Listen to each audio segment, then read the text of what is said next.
एक ताकतवर शख्सियत के अस्तबल में बीमारी आई तो घोड़े मरने लगे। इस मर्ज को दरियाफ्त करने के लिए डॉक्टर को बुलाया गया। जब डॉक्टर आया तो घोड़ों के कोचवान गुलाम एक एक घोड़े के साथ खड़े हो गए। डॉक्टर ने पहले घोड़े को देखा और कहा ये घोड़ा मर चुका है। साथ खड़ा कोचवान मालिक के डर से बोला सही ना सही ना सही, ये कीमती घोड़ा है, ये जिंदा हो जाएगा।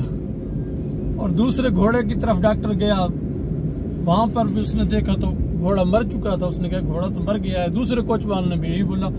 आखिरी घोड़े तक डॉक्टर ने कहा ये भी मर चुका है। तो कोचवान ने कहा ना सही, आला नस्ल का घोड़ा है, ये जिंदा हो जाएगा। ये ऐसे करता है कभी कभी।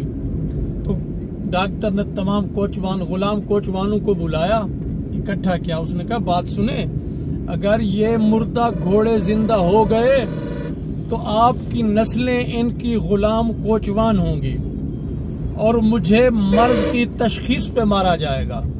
आगे आपकी मर्जी है, इन घोड़ों को मरा हुआ छोड़ दें या जिंदा करें।